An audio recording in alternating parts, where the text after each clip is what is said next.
అంటరానితనం అంటే పెరియారు, అంటరానితనం అంటే పెరియారు, దానికి అగ్గి పెట్టమన్నాడు పెరియారు. చల్ అంటరానితనం అంటే పెరియారు, దానికి అగ్గి పెట్టమన్నాడు పెరియారు. చల్ అంటరానితనం అంటే పెరియారు, దానికి అంటరానితనం అంటే అంటరానితనం అంటే పెరియారు, దానికి అగ్గి పెట్టమన్నాడు పెరియారు.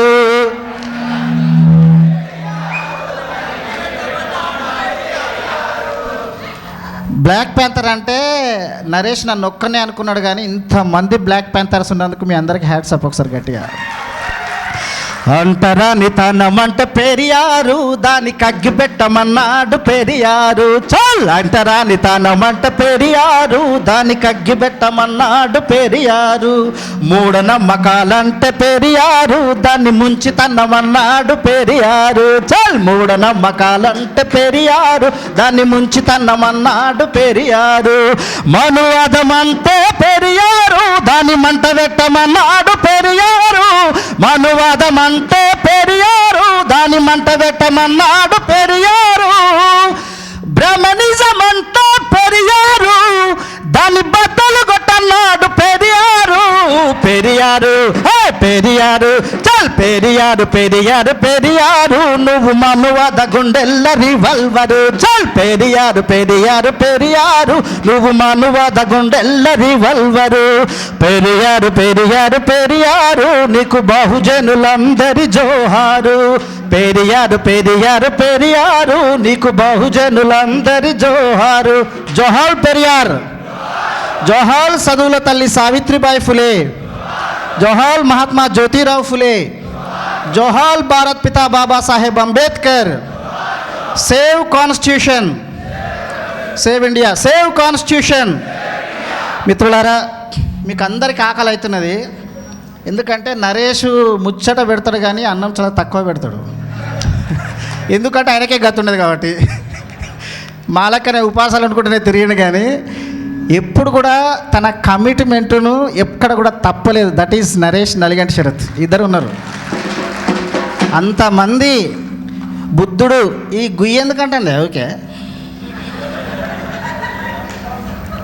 అది బేస్ ఎక్కువైతే దాని ఎదురుగా ఏమైనా ఉంటే వస్తూ ఉంటుంది, కొంచెం బేస్ తగ్గించు. పాట పాడేటప్పుడు మాత్రం బేస్ పెట్టు. బుద్ధునికి ఎదురైంది బౌద్ధ భిక్షువులను, ప్లీజ్ బౌద్ధ భిక్షులను చంపిన సత్యం చెప్పినందుకు. సోక్రటీస్ను, కోపర్నికస్ను ఈ చరిత్ర తెలుసు. చంపేసిన వాళ్ళందరినీ సత్యం చెప్పినందుకు, ట్రూత్ చెప్పినందుకు చంపేసినలు. ముద్ర వేయచ్చు. నరేష్ లాగా చాలా అంటే సమాజానికి ద్రోహిగా కూడా ముద్ర వేసి చూపించవచ్చు. కానీ వాళ్ళందరూ చరిత్రకారులైన ప్రపంచంలో వాళ్ళందరూ కూడా ప్రజల హృదయాలలో ఉన్నారు. త్యాగం ఎక్కడికి పోదు, న్యాయమే నడుస్తుంది, న్యాయమే నడుస్తుంది. మా నాన్న చెప్పిండు, న్యాయమే నడుస్తుంది, నీతే నిలబడుతుంది, సత్యమే సచ్చినా కానీ మనల్ని బతికిస్తుంది అని చెప్పిండు మా నాయన. కాబట్టి న్యాయమే నడుస్తుంది కాబట్టి నరేష్ కానీ నలిగంటి శరత్ కానీ ఇంకా మీ ముందు నడుస్తున్నారు. నీతే నిలబెడుతుంది కాబట్టే నిర్మూలన సంఘం ఇంకా నిలబడ్డది, 10 కాలాల పాటు ఉంటుంది. సత్యమే సత్యమే సచ్చినా మనిషి నిలబెడుతుంది కాబట్టి సావిత్రిబాయి ఫూలే వరకు, మహాత్మా జ్యోతిరావు ఫూలే వరకు మన అందరినీ తీసుకొచ్చింది. ఎప్పుడు కానీ ట్రూత్ అనేది, సత్యం అనేది, న్యాయము, నీతి అనేది కొంత లేటు కావచ్చు, ప్రజలకు అందుతుంది.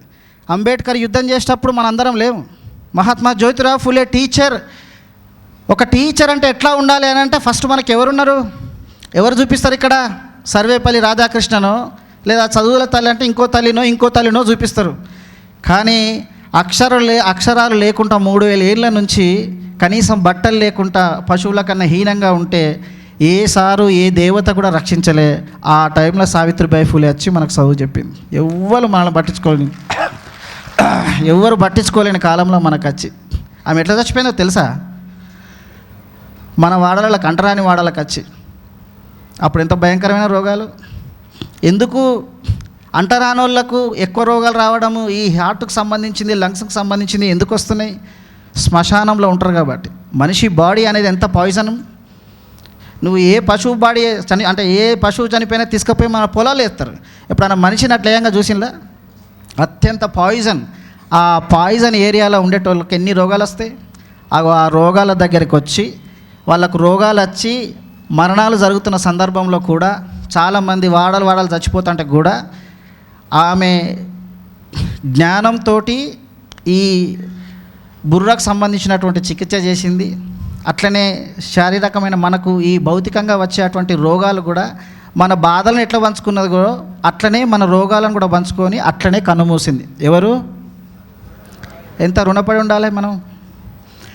ఆ సావిత్రిబాయి ఫులే, మహాత్మా జ్యోతిరావు ఫులే, బుద్ధుడు, కబీర్, సంతు రవిదాసు వాళ్ళు పోరాటం అంతటిని తర్వాత కొనసాగించిన వాళ్ళు ఎవరు? భారత పిత బాబాసాహెబ్. ఆడ అంటున్నాడు కదా, స్వర్గానికి పోతాము అంత అంబేద్కర్ అనే బదులు నేనే చేస్తా, ఫోన్ ఊకే చేయకండి. స్వర్గానికి పోతారు అన్నిసార్లు బాబాసాహెబ్ అనే పేరును అనే బదులు దేవుళ్ళని అంటే స్వర్గానికి పోతారు అన్నారు కదా.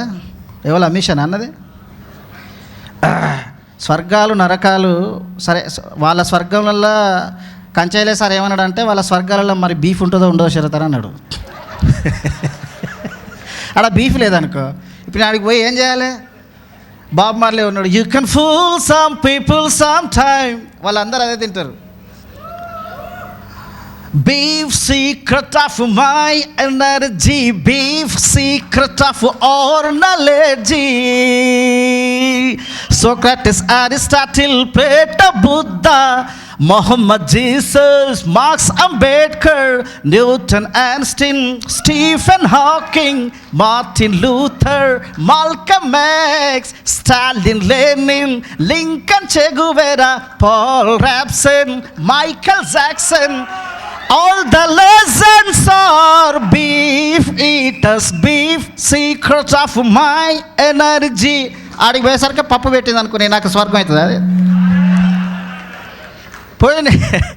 ఆడికి మంచిగా నేను మా పశువు రవీంద్ర అన్న, నరేష్, మేమందరం మంచిగా స్వచ్ఛమైన ప్రజలు పెట్టే అటువంటి ఫుడ్ తింటాము. అవసరం అనుకుంటే ఆ గౌన్లలో పోసే అటువంటి కళ్ళు తాగుతాము. ఇవాడు ఉంటే అది స్వర్గం అవుతుంది. అది నరకం కన్నా ప్రమాదం. వాళ్ళందరూ నరకంలో ఉన్నారు. బాబాసాహెబ్ వారసులందరూ ఈ భూమినే స్వర్గసీమ చేసి ప్రజలందరికీ సమానత్వం నేర్పిస్తున్నారు. అది బ్లాక్స్లు ఉన్నారు. స్వర్గానికి పోతారు.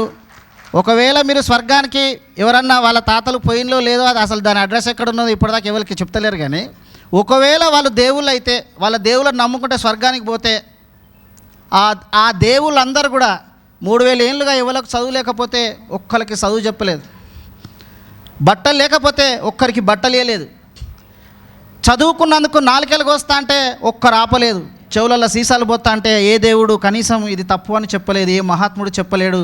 అట్లా చెప్పింది, అట్లా చదువు చెప్పింది సావిత్రిబాయి ఫులే, మహాత్మా జ్యోతిరావు ఫులే, బాబాసాహెబ్ అంబేద్కర్.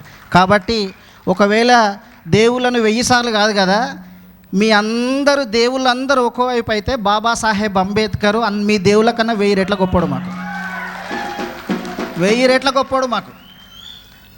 ఒకవేళ వాళ్ళందరికీ ఆ దేవుళ్ళకును ఈ దేవుడు అని అనను, ఎందుకంటే దేవుడు అని అంటే మళ్ళీ నరేష్ తిడతాను కాబట్టి, అన్న ఈ దేవుడు ఏందని అని అంటాడు కాబట్టి, వాళ్ళందరూ దేవులేం కాదు, they all are kings became gods. ఆర్యులందరూ కింగ్స్. ఆ కింగ్స్ను వాళ్ళు దేవుళ్ళు చేసిండ్రు. అందుకే కదా ఎందుకు మన సోక్రటీసు, కోపర్నికస్ వాళ్ళు ఎందుకు చచ్చిపోయిన్లు? రాజు దేవుడు కాదురా, మనలాంటి మనిషి అన్నందుకే కదా చంపింది. రాజు అన్నిస్తాడు కాబట్టి, రాజు అన్నిస్తున్నాడు కాబట్టి దేవునితో సమానమని దేవుడిని చేసిండ్రు. అందుకే భారతదేశంలో ఉన్న వాళ్ళందరూ కూడా అట్లా దేవుళ్ళు అయిపోయింది. సరే, అది వేరే చర్చ. అది పక్కన పెడితే దేవుడు అంటే ఏం చేయాలి మరి? రక్షించాలి, నీకు సంపదని ఇవ్వాలి, నీకు జ్ఞానం ఇవ్వాలి, నిన్ను మనిషిగా చూడాలి, హత్తుకోవాలి, హృదయానికి హత్తుకోవాలి. జ్ఞానం ఇచ్చిందా ఎవరన్నా దేవుళ్ళు అనేవాళ్ళు? మనిషిగా చూసినా ఎవరైనా ఎక్కడన్నా రక్షించిలా?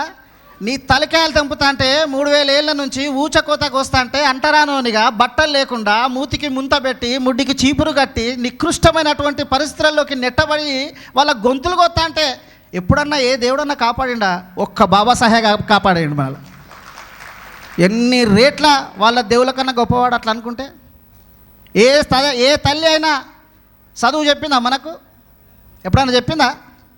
చదువు చెప్తే ఏమన్నారు? చదువుకుంటే ఆడవాళ్ళు చదువుకుంటే మూఢనమ్మకం అంటే ఏదో కాదు. ఆ మూఢనమ్మకాల తర్వాత ఆ నమ్మకాలు చెప్పిన తర్వాత మన మూఢనమ్మకాల దగ్గరికి వస్తాను నేను. చదువుకుంటే ఆడవాళ్ళు చదువుకుంటే అరిష్టం అని చెప్పిండ్రు. కింది వర్గాలు వాళ్ళు చదువుకుంటే ఈ సమాజం సర్వనాశనం అవుతుంది అని చెప్పిండ్రు. దానికి బెస్ట్ ఎగ్జాంపుల్ మనకు శంభుకుడు చదివినందుకు, దేవా ఎందుకు పిల్లలు చనిపోతున్నారంటే ఎవడో అంటరానోడు శూద్రుడు వాడు చదువుతున్నాడు కాబట్టి అది వేదాలను సర్వనాశనం అయ్యేటువంటి ప్రమాదం ఉన్నది, అవి తిరగరాసేటువంటి ప్రమాదం ఉన్నది కాబట్టి అంటరానోళ్ళు శూద్రులు చదువుకోకూడదు కాబట్టి వాడు చదువుతున్నాడు కాబట్టి పిల్లలందరూ చనిపోతున్నారు, ఈ ప్రకృతి వైపరీత్యాలు మొత్తం వస్తున్నాయి అని చెప్పేసి చెప్తే శంభుకుని చంపేసింది. ఎంత మూఢనమ్మకం. సరే, ఆ మూఢనమ్మకాలు వాళ్ళకు ఉన్నాయి, ఆ మూఢనమ్మకాలతోటే దేశాన్ని కాపాడుతున్నారు వాళ్ళు. మన మూఢనమ్మకాలు చెప్దాం. సావిత్రిబాయి ఫులే టీచర్ కదా, మనందరికి చదువు చెప్పిన తల్లి కదా. చదువు నేర్చుకున్నటువంటి మన టీచర్లు ఏం చెప్తున్నారు మరి? మన మూఢనమ్మకాలు చెప్తా. ఇప్పుడు మన టీచర్లు అంబేద్కర్, మహాత్మా జ్యోతిరావు ఫులే, సావిత్రిబాయి ఫులే, రమాబాయి ఇచ్చినటువంటి ఆ జ్ఞానంతో, ఆ బతుకుతోటి వాళ్ళు రక్త తర్పణం చేస్తే కదా మనం బతికింది. ఏ టీచర్ అన్నా నరేష్ లెక్కనో, పసుపు రవీందర్ గారి లెక్కనో, లేకపోతే శరత్ లెక్కనో, ఇక్కడ ఉన్నటువంటి చాలామంది నాయకులు లెక్కనో, శివ పాటలతోటో, కవిత్వంతోటో, జ్ఞానంతోటో, ఆటలాడో, నటనతోటో ఎప్పుడన్నా 10 మందిని లిబరేట్ చేసిండ్లా? కానీ నరేష్ తలకే తన గొంతు మీద కత్తి పెట్టినా కానీ మీ అందరి కోసం తిరుగుతున్నాడు. దట్ ఈస్ టీచర్ అని అంటే. 100 సార్లు నా మీద అటాక్ జరిగిన నరేష్ మీద ఎట్లా జరిగిందో నరేష్ కన్నా ముందు నా మీద జరిగింది. నేను స్టూడియోలోకి రాలేదు. వద్దు నరేష్ మనలా ఎక్స్పోజ్ చేసి ఇంకా అటాక్ చేస్తారంటే ఏమన్నా కానీ అన్న, వాళ్ళు సిల్వకేసినా మంచిదే, నేనైతే డిసైడ్ అయిపోయినా. అయితే ఆమె నైతు ఫకి అని పోయాడు. నాకు కొంచెం బతకాలని ఉంది, నువ్వైతే పోయిరా మరి, నాకు కొంచెం ఇంకా కొన్ని పనులు చేసేది నేను, ఇంకా చాలా ఉన్నదంటే ఏమున్నా అన్న ఇవాళ ఇంట్లో రేపు మంటలే కొట్లాడదామన్న. అట్లనే ఉన్నాం ఇద్దరం. ఎవరిని కూడా తల వంచలే, ఒక దగ్గర కూడా ఒకరు జోలే బట్టలే, ఎక్కడికి పోలే, ఎవరికి తల వంచలేదు, తల వంచం కూడా. That is Naliganti Sarath. నరేష్ అయినా నలిగంటి శరత్ అయినా ఎవరి దగ్గరికి పోయి చేయి చాపడు. కాకపోతే టీచర్ అనేటువంటి వాళ్ళు మనవాళ్ళు చాలామంది. టీచర్ అని అంటే కింద ఉన్నటువంటి స్కూల్ టీచర్ నుంచి పైన ఉన్న ప్రొఫెసర్ వరకు. ఎప్పుడన్నా శరత్ మీటింగ్ పెడుతున్నాడు, నరేష్ మీటింగ్ పెడుతున్నట్టు ₹1 ఎవరైనా సాయం చేయంగా చూసినా మీరు? ఎప్పుడన్నా వారానికి ఒక్కసారైనా మనం వచ్చినటువంటి గ్రామం నుంచి మనందరం we all are sons and daughters of Savitribai Phule. మనం ఆమె వారసత్వాన్ని కొనసాగించాలంటే కనీసం మన వాడకు పోయి ఓ పాట పాడదాం, చదువు లేని వాళ్ళకి చదువు చెప్దాం, ఉస్మానియాలోకి రాని వాళ్ళకి మీరు అందరూ ఉస్మానియాకి రావాలని చెప్దాం, అక్కడికి ఆ పల్లెల్లోకి పోదాం, ఆ తండాలలోకి పోదాం. ఎప్పుడన్నా వస్తారా? కనీసం ఈ మూఢనమ్మకాలు అంటే అప్పటి మూఢనమ్మకాలే కాదు. ఓన్లీ డాక్టరే కావాలి, ఓన్లీ టీచరే కావాలి, ఓన్లీ ఇంజనీరింగే కావాలి, పొలిటీషియన్ కావా, నీ ఊళ్ళో సర్పంచ్ కావా, ఎమ్మెల్యే కావా, ఈ రాష్ట్రానికి సీఎం కావా, ఓ మాయావతి లెక్క సీఎం కావా, ఓ కరుణానిధి లెక్క సీఎం కావా, ఓ స్టాలిన్ లెక్క సీఎం కావా? అవుతారా కారా? ఇప్పుడు మీ పిల్లలందరికీ ఈ సిలబస్ చెప్పకుంటున్నా అనుకో, అది కూడా మూఢనమ్మకం అవుతుంది. మీ పిల్లలందరికీ మనం ఈ రాష్ట్రాన్ని వెళ్ళాలమ్మా, ఈ దేశాన్ని వెళ్ళాలమ్మా, ఈ ఇప్పుడు ఉన్నటువంటి చరిత్రనంతటిని తిరగా రాయాలమ్మా. మన ఇంటికి అక్షరాలు రావడానికి 3000 ఏండ్లు పట్టింది. దానికోసం కొట్లాడి చాలామంది రక్త తర్పణం చేసిండ్రు. కాబట్టి ఆ అక్షరాలతోటి ఐఏఎస్లు ఐపీఎస్లు వాళ్ళు కూడా బంజారాదొడ్లో అదేంటిది జీతగల టైపే ఉంటారు. నిజమైన పరిపాలన అంటే నిజమైన నాయకుడు ఎప్పుడైతాడని అంటే మన సొంతంగా వ్యాపారం అన్నా పెట్టుకోవాలి. ఇంతకుముందు పసుపు రవీందర్ గారు చెప్పినట్టు వ్యాపారం అన్నా పెట్టుకోవాలి, ఈ రాష్ట్రానికి సీఎం అన్నా కావాలి. ఇవి చెప్పకపోతే కూడా మూఢనమ్మకమే అవుతుంది. అది ఎందుకనంటే ఎప్పుడన్నా మీరు తమిళనాడులో చూడండి, ఈ సిలబస్ అంతా మీకు అర్థం కావాలంటే సింపుల్గా పెరియార్ వెళ్ళినటువంటి ఆ స్ఫూర్తి నుంచే చెప్తా. పెరియారు నుంచి వచ్చినటువంటి ఆ వారసత్వం అంతా కూడా కరుణానిధి ఉన్నాడు, మంచి రైటర్ కరుణానిధి. ఆడేవాళ్ళు, పాడేవాళ్ళు, నటించే వాళ్ళందరినీ కూడా వాళ్ళ సాహిత్యాన్ని, జ్ఞానాన్ని మొత్తం రాజకీయంగా మలిచి వాళ్ళందరినీ సింహాసనం మీద కూర్చోబెట్టిండు పెరియార్. అందుకే ఇప్పుడు అక్కడికి ఏ మతోన్మాదాన్ని అడుగు పెడదామని అంటే అక్కడ ద్రవిడ భూమి కాల్చి పడేస్తున్నది, ఆ కాళ్ళను కాల్చి బూడిది చేస్తున్నది. రజనీకాంత్ సూపర్ స్టార్ కదా అక్కడ. రజనీకాంత్ తెలుసు కదా మీ అందరికీ. భాష ఒక్కసారి చెప్తే 100 ఈ డైలాగులు కొట్టి బీజేపీలో చేరుతానని రజనీకాంత్ పార్టీ పెడుతున్నానని చెప్పేసి స్టేట్మెంట్ ఇచ్చిండు. అందరూ పాలాభిషేకాలు చేసిండు. అందరూ ఇంటాలా జై భీమ్ పాలాభిషేకం చేసిన అందరు కలిసి పాలాభిషేకం చేసిన ఎవరికి? రజనీకాంత్కి. రజనీకాంత్ పార్టీ పెట్టట్లేదు, బీజేపీలోకి పోతాడు అని చెప్పిండు. అందరూ పాలు పక్కన పెట్టి పెట్రోల్ పోసి కాలబెట్టిండు. నువ్వు మతోన్మాద నార్త్ పార్టీలకు, ఒక ఆరియన్ పార్టీలకు ఎట్లా పోతాను అని చెప్పేసి కాలబెట్టాను. ఈ రాష్ట్రంలో పవన్ కళ్యాణ్ పార్టీ పెడుతున్నాడు. అందరూ బ్రహ్మరథం పట్టిండ్రు, పాల ప్యాకెట్లతోటి అది పాలాభిషేకం చేసిండు. పవన్ కళ్యాణ్ మోడీతోటి కలుస్తున్నాడు, మళ్ళా పాలాభిషేకం చేసిండు. మరి అక్కడ ఉన్న స్ఫూర్తి ఇక్కడ ఎందుకు లేదు? అక్కడ సినిమా హీరోనే రజనీకాంత్, ఇక్కడ సినిమా హీరోనే ఆయన, అక్కడ సూపర్ స్టారే, ఇక్కడ సూపర్ స్టారే. అక్కడ అంటే పడిసెత్తారు. అక్కడ ఖుష్బు లాంటి వాళ్ళకు, నమిత లాంటి వాళ్ళకు గుళ్ళు కూడా కట్టించి అంత పిచ్చోళ్ళు. భక్తి ఎంత పిచ్చో సినిమా స్టార్లు అంటే అంతకన్నా పిచ్చి. అంత వాళ్ళ దేవుడు తప్పు చేస్తే కూడా పెట్రోల్ పోసి కాలబెట్టులు. That is the spirit of Periyar. ఎట్లా వచ్చింది అది? ఏ మూఢనమ్మకాలను తొలగిస్తే వచ్చింది? ఏ అజ్ఞానాన్ని తొలగిస్తే వచ్చింది? అదంతా ఎట్లా వస్తుంది అని అనంటే, నార్త్ అనేవాడు, అగ్రవర్ణం అనేవాళ్ళు, ఆర్యులు అనేటువంటి వాళ్ళు ఈ దేశాన్ని పిప్పి పీల్చి చేసి మన సంస్కృతిని సర్వనాశనం చేసినటువంటి దుర్మార్గులు, ఈ వ్యవస్థనంతా ధ్వంసం చేసినటువంటి వాళ్ళు, వీళ్ళని అడుగుపెట్టద్దు, వీళ్ళకు ఓటు వేయద్దు, వీళ్ళ పార్టీలు బీజేపీ పార్టీ, ఇది నార్త్ పార్టీ అని మొత్తం సిలబసు ప్రతి అక్కడ ఛాయబోసేటువంటి వాళ్ళ నుంచి మొదలు పెడితే పైన ఉన్నటువంటి మనలాంటి స్కాలర్ వరకు తెలుస్తుంది. ఇది మనకు తెలియదు. ఎంత మూఢనమ్మకం మనది. మనందరం స్కాలర్లం, మనందరం దళిత సంఘాల్లో పనిచేస్తున్నాం, మనందరం ఎంఎన్ఎస్ సంఘాల్లో పనిచేస్తున్నాం. ఆ కుల నిర్మూలన లాగానే మూఢనమ్మకాల నిర్మూలనలో పనిచేస్తున్నాం. ఈవెన్ కోటలో తెలియదు మనకు. నరేష్ను దాడి చేసిండ్రు కదా, ఎందుకు దాడి చేసిండ్రు? వాళ్ళ సంఘం ఉంది, వాళ్ళ పార్టీ ఉన్నది, వాళ్ళ అధికారంలో ఉన్నారు. రేపు ఒక్క ఇన్సాన్ అనేటువంటి మూఢనమ్మకాల మనిషిని ముట్టుకుంటే ఈ రాష్ట్రాన్ని అగ్గిపెట్టి కూలగొడతారు. రేవంత్ రెడ్డి ప్రభుత్వాన్ని కూలగొట్టిన, కేసీఆర్ ప్రభుత్వాన్ని కూలగొట్టినట్టే రేవంత్ రెడ్డి ప్రభుత్వాన్ని కూలగొడతారని చెప్పేసి అంటే నరేష్ మీద దెబ్బ పడుతుందా? నరేష్ను కనీసం కొట్టాలన్న ఊహ వస్తుందా? ఎప్పుడన్నా మనం ఈ వైపున ఆలోచిస్తున్నామా? పెరియారు అజ్ఞానాన్ని మూఢనమ్మకాలను తొలగించినట్టే ఎందుకు అజ్ఞానం ఉంటున్నది? ఎందుకు మూఢనమ్మకాలు ఉంటున్నారు? మూఢనమ్మకాలు నమ్మేటువంటి వాళ్ళు, దాన్ని సృష్టించేటువంటి వాళ్ళు అధికారంలో ఉన్నారు కాబట్టి మూఢనమ్మకాలు మొత్తం సమాజంలో ఒక దేవుణ్ణి ముందు పెట్టి, మతాన్ని ముందు పెట్టి ఇదంతా ప్రచారం చేస్తున్నారు. ఎవరు వాళ్ళు? ఈ దేశంలో ఉన్నటువంటి బ్రాహ్మణులు. వాళ్ళని ఎట్లా కొట్టాలి?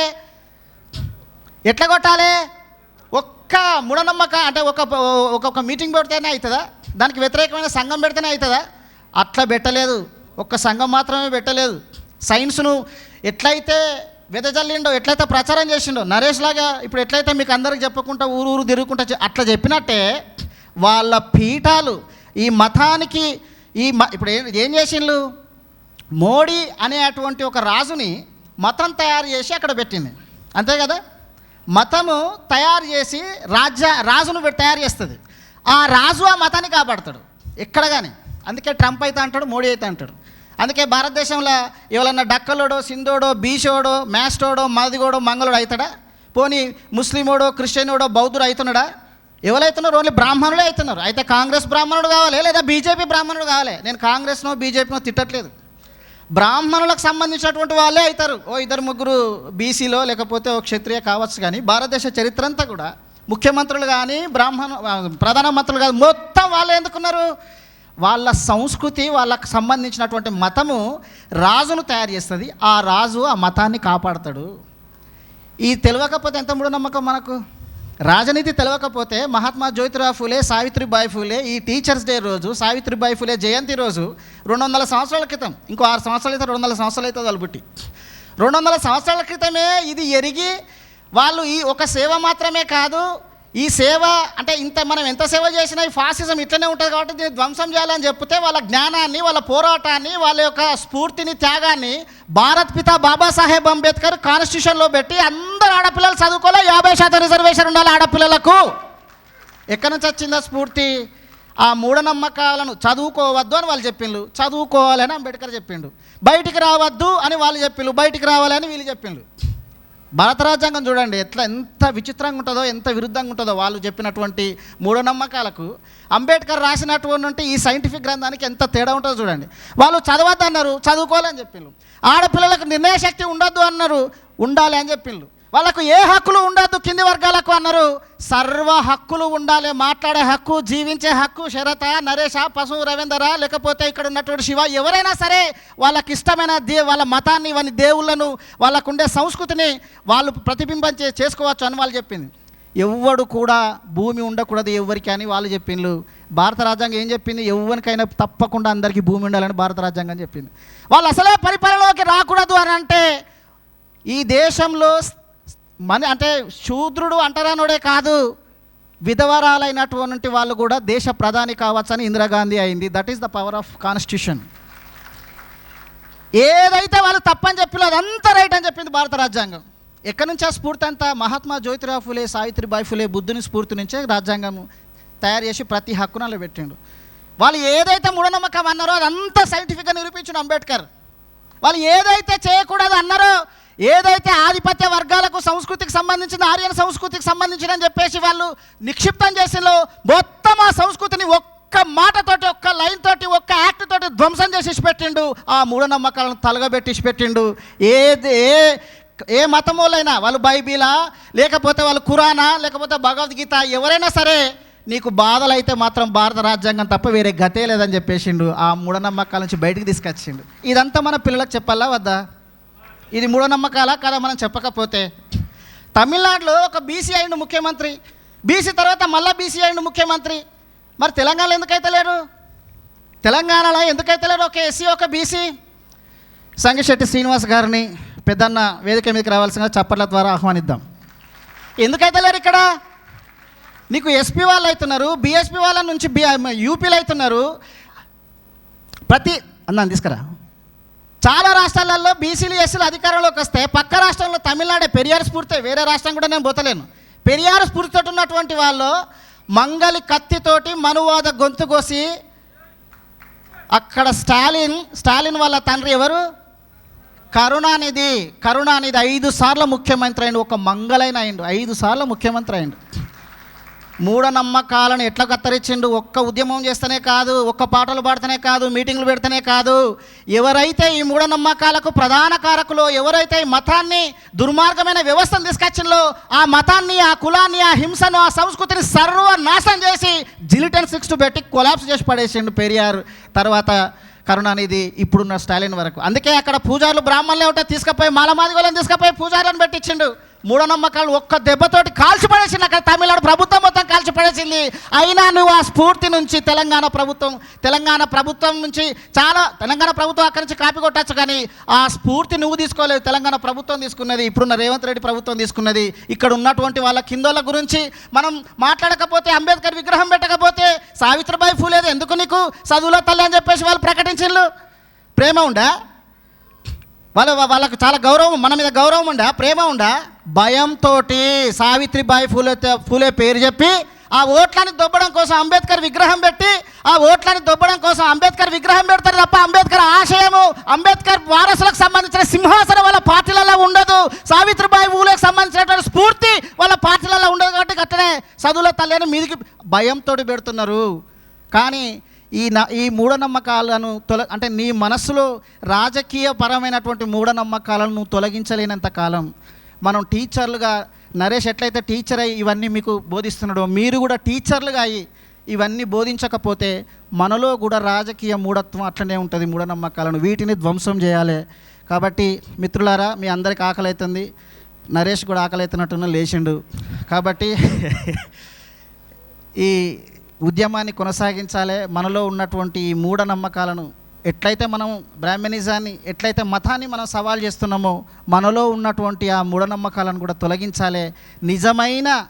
నిజమైన సావిత్రిబాయి ఫులే వారసులుగా ఉండాలని అంటే అట్టడుగున ఉన్నటువంటి ప్రజలందరికీ కూడా వాళ్ళ చేతిలో చైతన్యం ఎట్లా ఉంటుందో, వాళ్ళ చేతిలో అక్షరాలు ఎట్లున్నదో వాళ్ళ చేతిలోనే పరిపాలన కూడా ఉండాలి. ఆ దిశగా పెరియార్, కరుణానిధి వాళ్ళు ఎట్లయితే చేసిందో ఈ రాష్ట్రం కూడా అట్లా చేసి ఏ ఒక్కరైనా సరే సైంటిఫిక్ విలువలను బోధించేటప్పుడు, సావిత్రిబాయి ఫులే విలువలను బోధించేటప్పుడు కుల నిర్మూలన, మత నిర్మూలన, అట్లనే మూఢనమ్మకాల నిర్మూలన గురించి మాట్లాడే వాళ్లకు అట్లనే ఆ ప్రతి ఒక్కరికి స్వేచ్ఛ ఉండాలి, వాళ్ళ హక్కులు ఉండాలి, వారిని ఎవరు కూడా నిందించకుండా, బాధించకుండా ఉండాలని అంటే ఆ అధికారం మన చేతిలో ఉండాలి. ఆ వైపున మనందరం నడవాలని తెలియజేస్తూ మీ అందరికీ ఈ అవకాశం ఇచ్చినటువంటి నాయకుడు నడిపించే నాయకుడు మీ అందరిని నడిపించే నాయకుడు ఎట్లయితే టీచర్గా ఉన్నాడో, ఇక నుంచి మనకు సావిత్రిబాయి ఫులే ఈ టీచర్స్ డే సందర్భంగా మీ అందరికి చెప్పేది ఏంటంటే, మీరందరూ టీచర్లే కదా, టీచర్లా కాదా?